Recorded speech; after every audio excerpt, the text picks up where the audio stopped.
we have evidence that the first political prisoners, specifically Uyghur activists, were harvested on behalf of high-ranking Communist Party officials.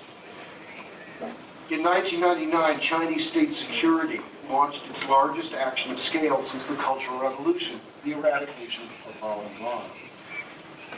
By 2001, Chinese military hospitals were unambiguously targeting select Falun Gong prisoners for organ harvesting. By 2005, overall transplant numbers and refugee accounts agree with these, suggest that the number of Falun Gong being harvested had increased dramatically.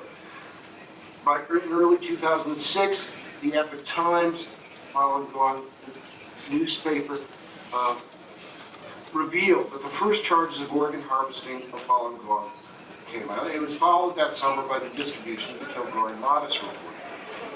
Now, in 2012, something very unusual happened at the leadership level.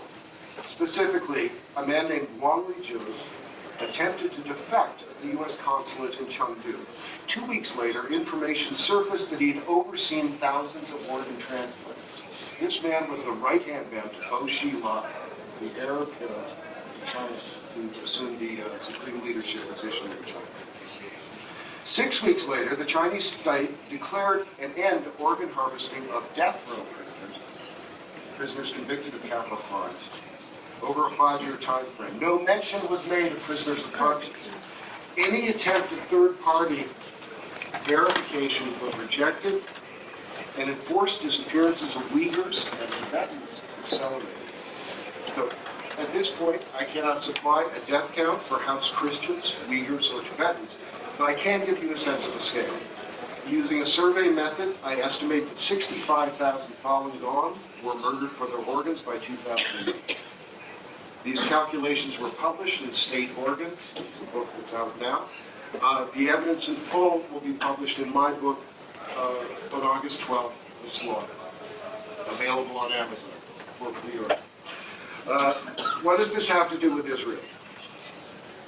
Following World War II, David Gutmann, my father, volunteered as a 21-year-old Jewish-American sailor for the Aliyah Bets. When I asked him why he did it, he served time in Accra prison, he served time in Cyprus, detainment camps.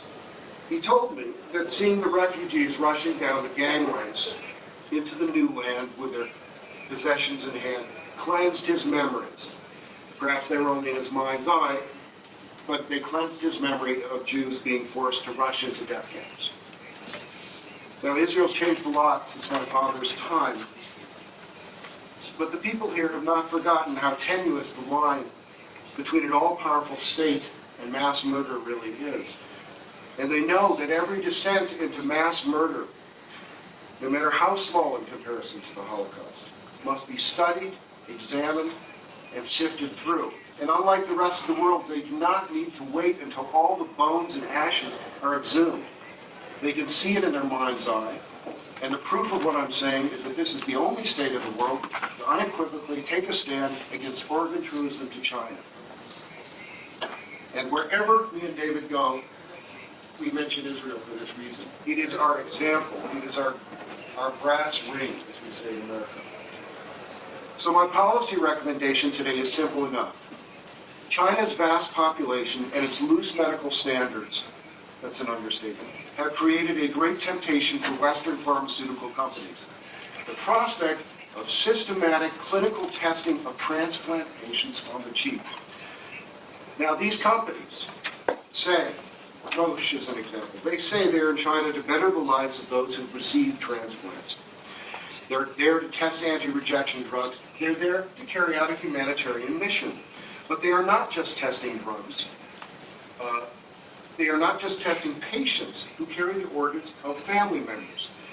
They are also carrying the organs of the innocents, the Tibetans, the Uyghurs, Falun Gong, house Christians. And there is no method at this time to know the difference between the two.